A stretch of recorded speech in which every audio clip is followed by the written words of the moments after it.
And a good Friday to you. I'm Joe Roderick, joined alongside by Ryan Fagan as we bring you Cards Hub 365, powered by Gray Bar here on Sports Hub STL. Ryan, a happy Friday to you. Cardinals wrap up another spring training game, and you were digging in deep to the standings of the Grapefruit League before we just jumped on air. Well, the funny thing is, you look at the standings and you can think, oh, they're 2-4. That's not great. And then you look out in Arizona and Colorado is 6-1, and you think, oh, maybe the first 6 games of spring training don't matter quite that much. Maybe, yeah, just a tiny bit. Yeah. Not not a big deal for that. But Cardinals lose today.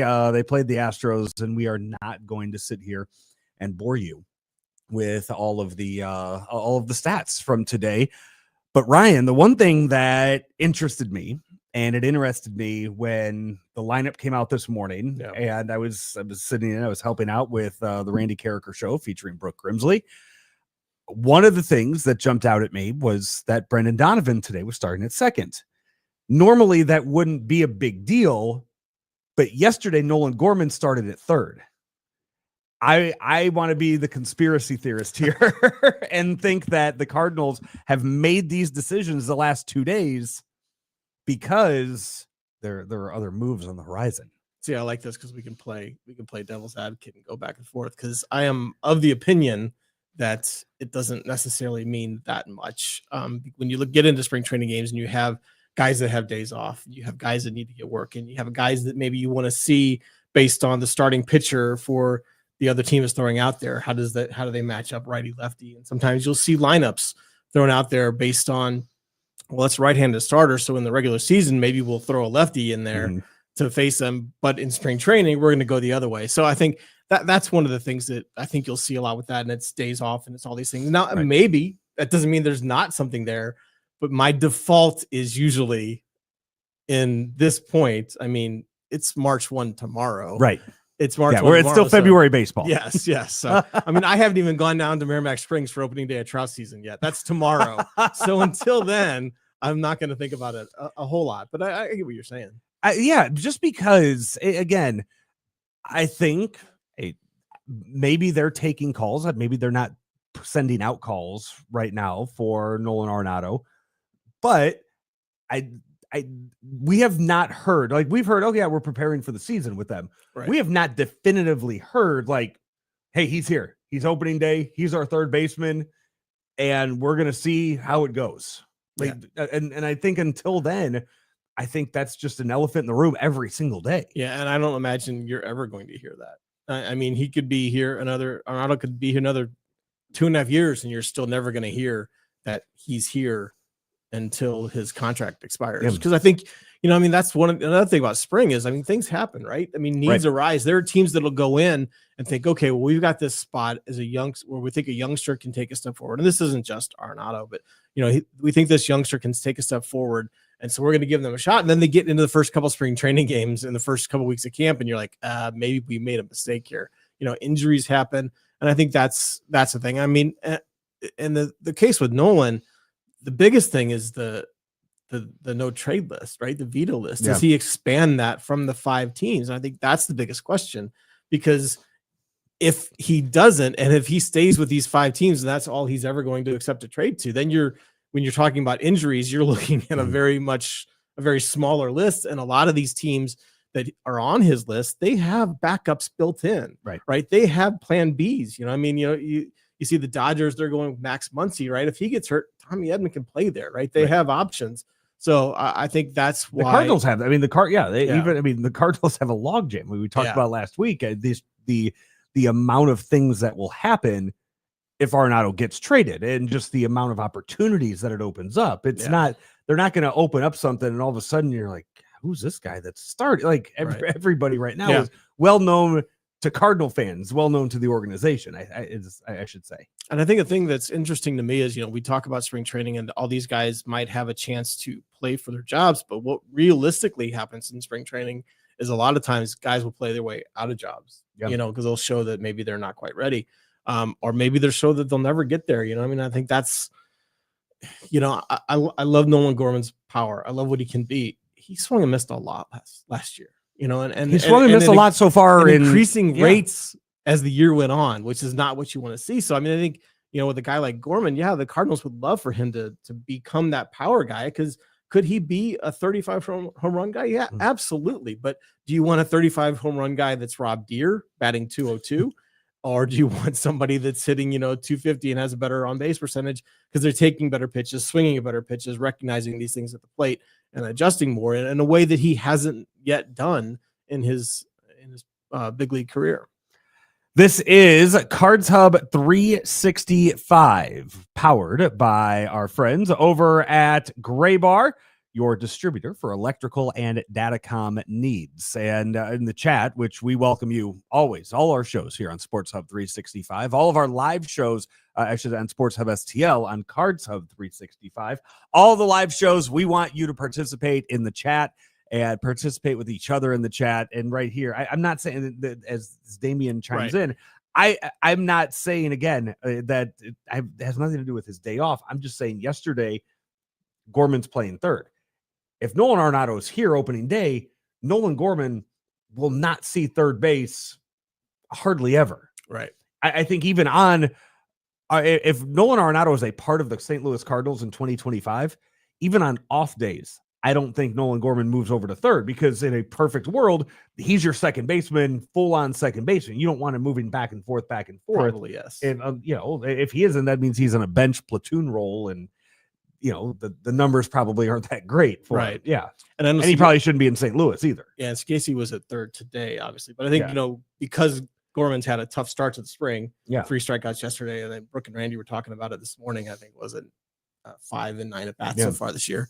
Today's the day off. That's what you can do. Right. And you see that. It goes back and forth. You can give both Nolans a day off, and the world isn't collapsing quite yet. Right. So, and Sagasi, too, is going to be all over. Sagasi, Hellman, Fermin played outfield today, but I mean, Fermin's a guy that is going to be playing. They are, if they are on that opening day roster, they are guys that are going to bring as many gloves as possible. In a different aspect than Brendan Donovan, where it's, you're starting, but have a different glove everywhere. For the other ones, it's going to be somebody needs a day off, somebody got hurt, or, in a game, we need to throw you in there, learn to play all of the positions. Right. Where, it's a different story where Brendan Donovan, who has been playing a lot of infield so far, I don't think he started a game in the outfield yet. I'm not sure. But that's one of those, you wonder how you handle that in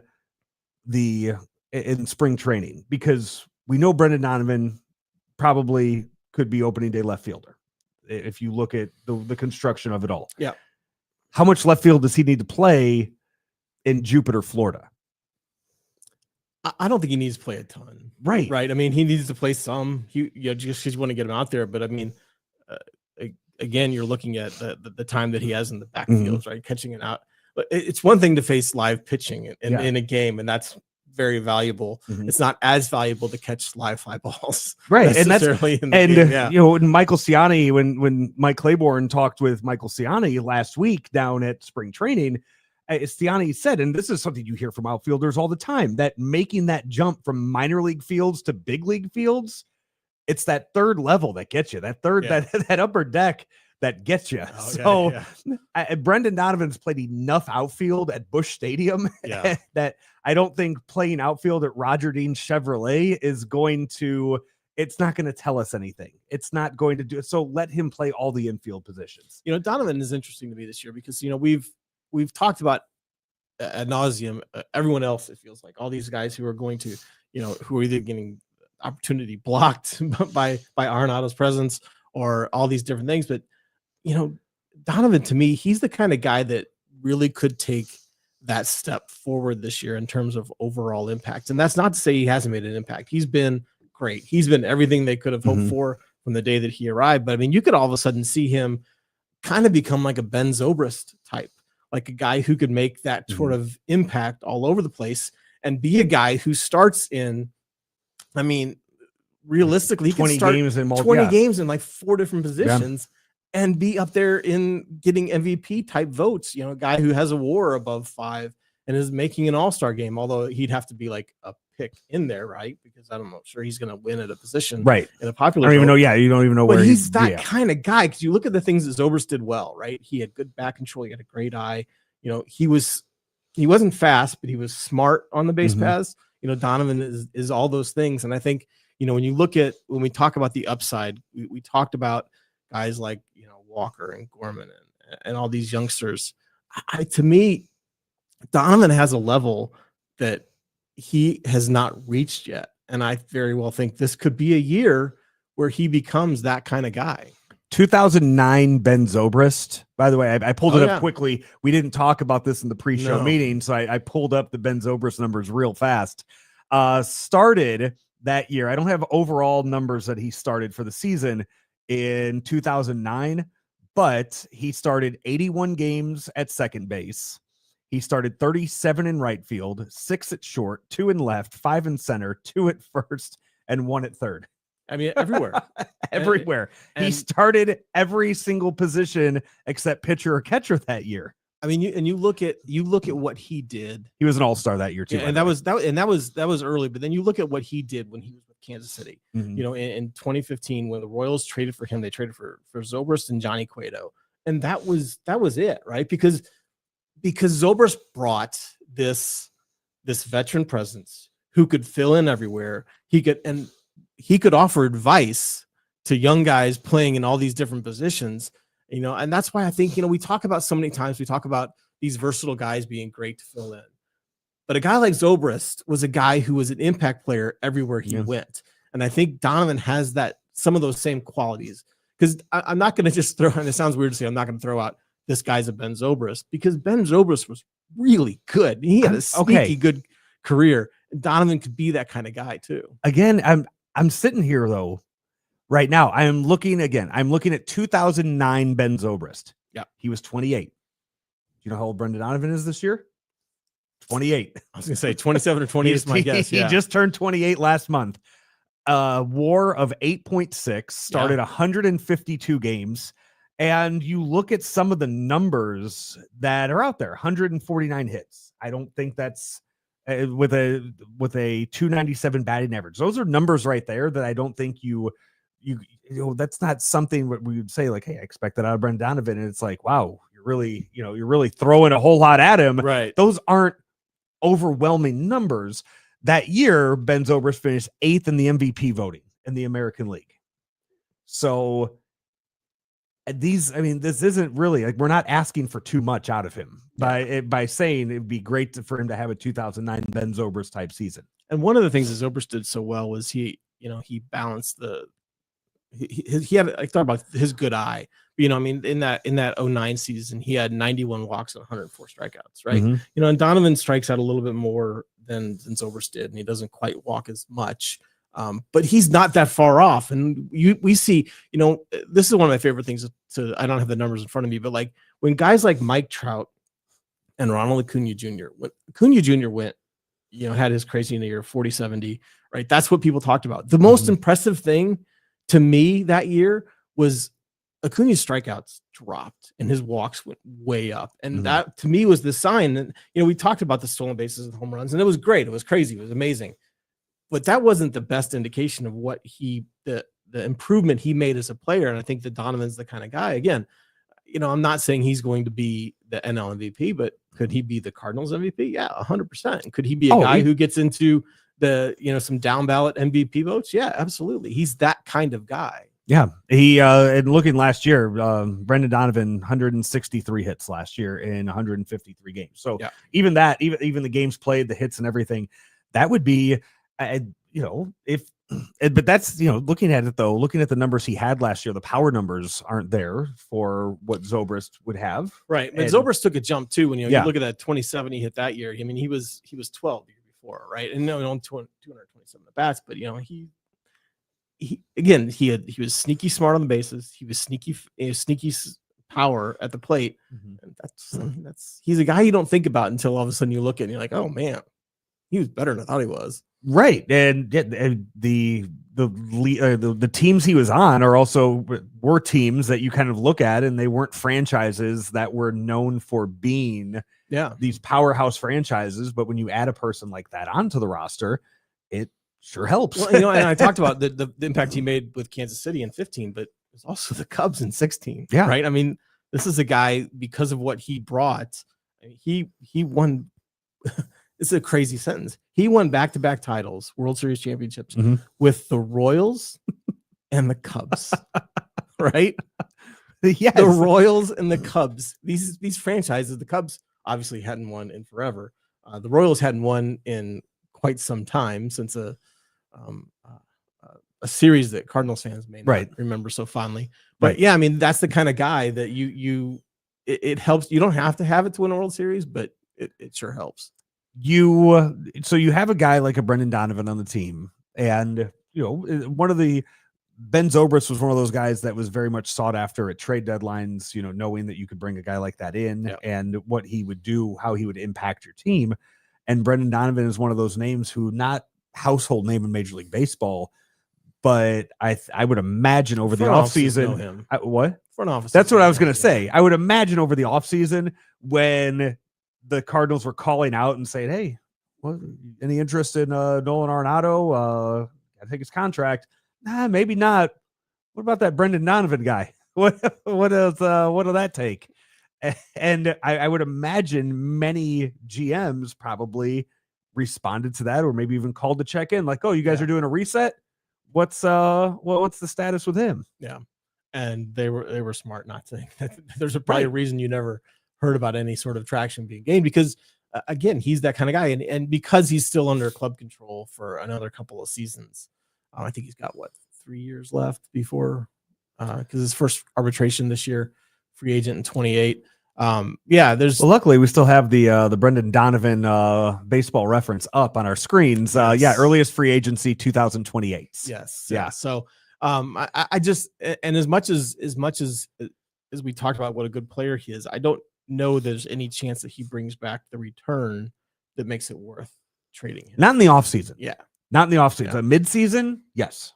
That's that's one of those things. I think we talked about this last week a little bit too. Like, he's part of whatever plans the Cardinals have for being a contender.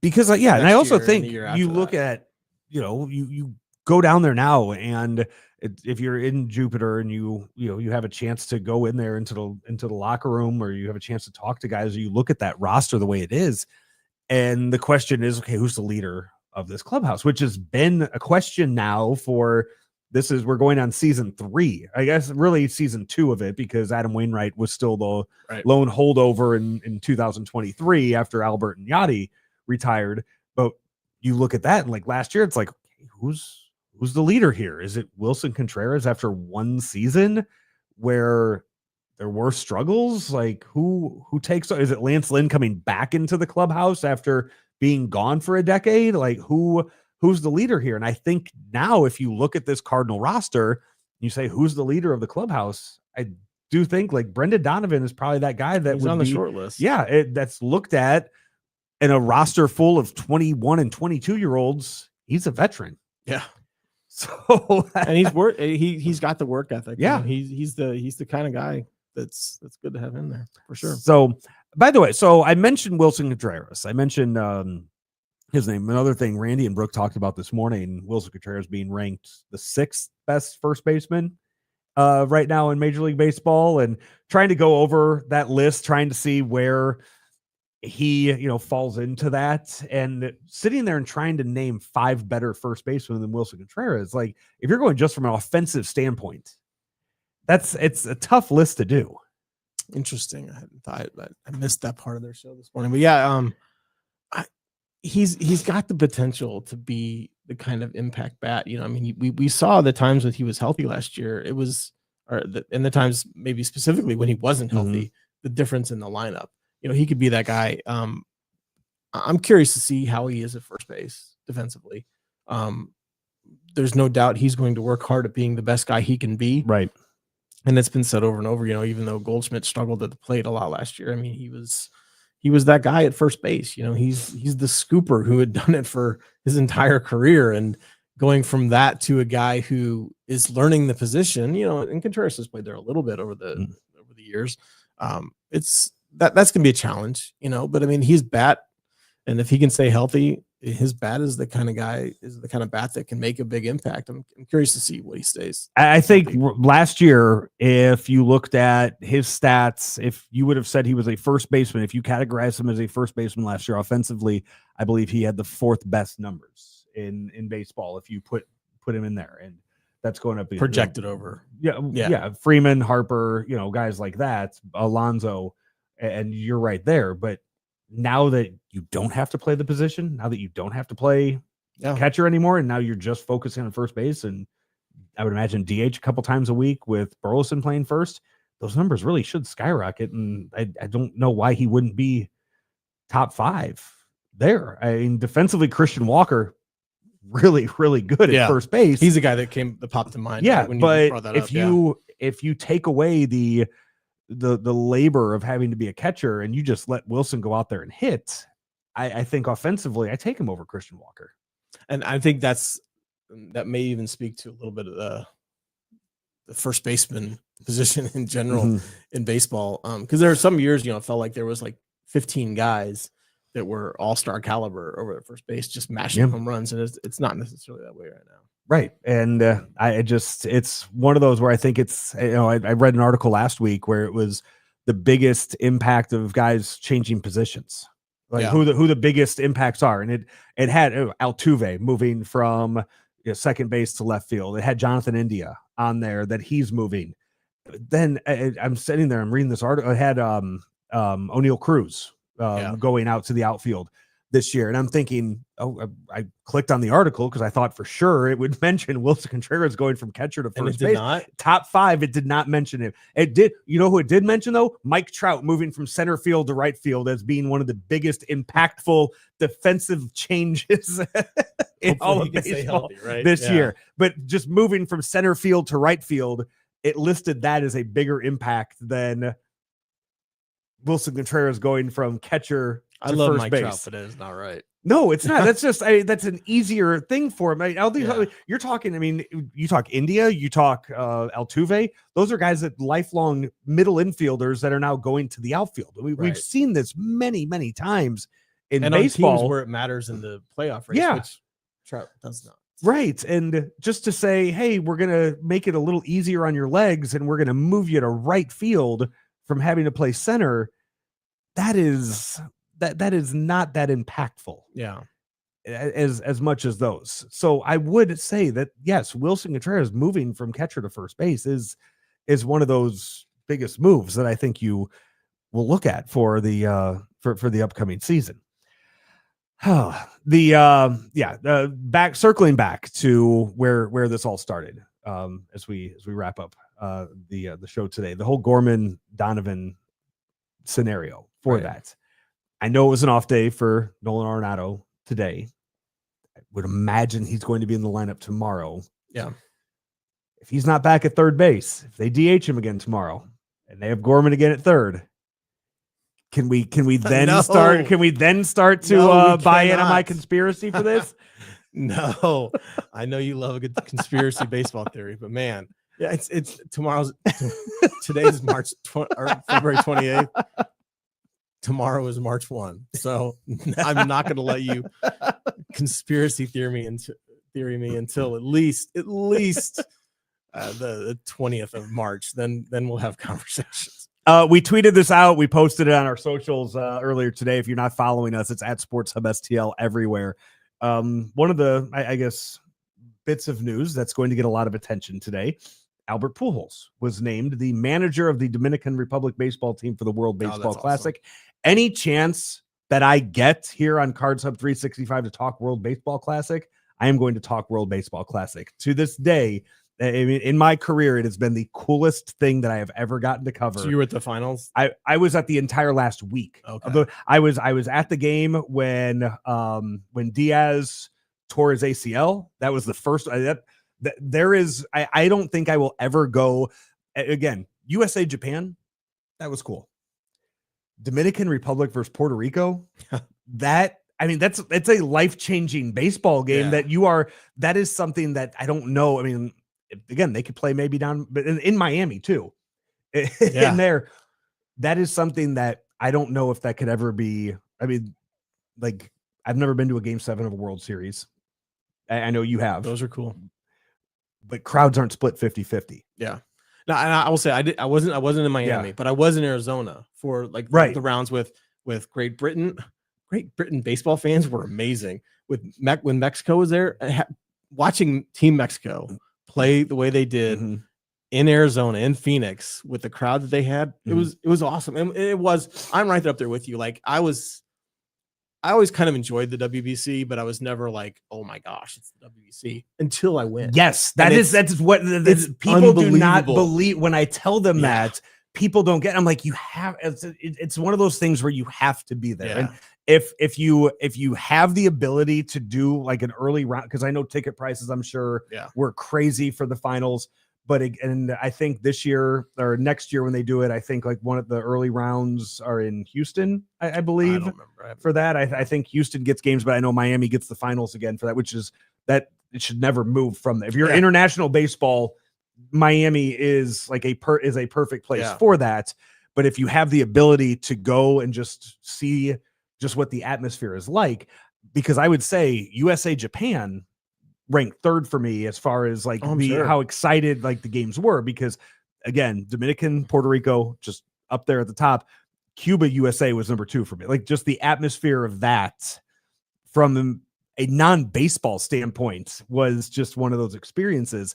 But I Dominican Republic for pool holes, you have Yachty in Puerto Rico, like, again, like the storylines, both those teams are gonna be stacked with MLB All-Stars. But the biggest story out there is going to be the two managers especially here in St. Louis, against each other. So it is just going to be such a and for them having the experience they did this winter too, like and the success their teams had, and the Caribbean series, it was incredible. And and they did, it's one thing to be talked about as a baseball player, as like a baseball mind, a potential future manager. They showed that they had the ability to take these players. And when you're putting together teams like that, I mean, guys know each other, but it's not 162 games plus spring training. So you're trying to kind of put them together and meld them together quickly. And that's one of the things that has to happen in the WBC too.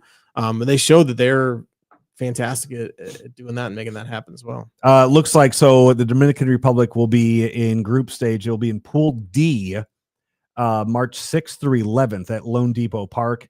Will be with Venezuela, Israel, and the Netherlands, and then along with either China, Germany, Colombia, or Brazil. Will be the will be the 5th team in that pool. So no Dominican Republic versus Puerto Rico until the semis or the finals, or when they put this together, baseball would love to have a Final Four of USA, Japan, Dominican Republic, and Puerto Rico, and they will make the pools necessary to get it is entertainment to that. Baseball is trying to make a dollar. I mean, trying to do all these other things too, but you're still trying to create a product that has entertainment value for the most possible, the biggest potential audiences. So they're going to try it, and if one of those teams gets knocked off, then it's a great story too. I think that's the thing, is it's a great story. Like the Dominican did last year. I mean, Dominican in 23, they did not make it to, they got knocked out in pool play. Yeah. But you don't want, the USA and the Dominican playing. What was it? Because you had a pool then of Dominican, Puerto Rico, and Venezuela. Yeah. So you had 3 teams that were just stacked with major league players. Yeah. And Dominican fell short in that. You still didn't lose anything by having Venezuela and Puerto Rico move on. Right. But I mean, Dominican probably, motivation for this time. Right? They probably did have the second most star power as far as MLB goes of the tees. Yeah. So in Japan, not as many household names, maybe now. If you're a Dodger fan. As I say, that Japan team was, you're looking at them and you're just thinking, okay, well, this guy's coming in 25, this guy's coming in 26, this guy might be here in 28. And I think, it's a very good preview, I think, for some of those, some of the future stars in baseball. Trust me, I will make sure to talk plenty of World Baseball Classic whenever I can for that. So Pool A, Puerto Rico, Pool B is Houston, Pool C is Tokyo, and Pool D is Miami. Nice. So That's where those are. So no Arizona.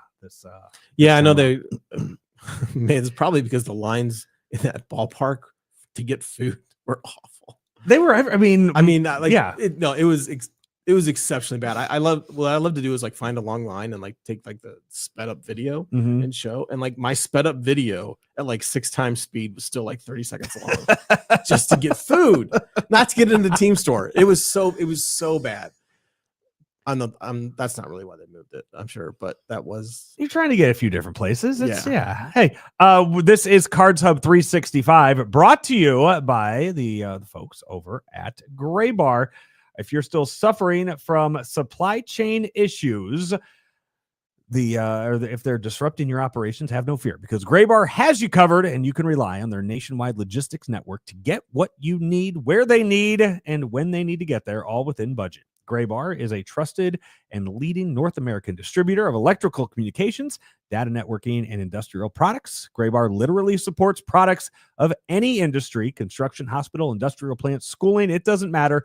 One clear mission they have is to serve as that vital link in the supply chain, adding value for customers and suppliers with innovative solutions and services.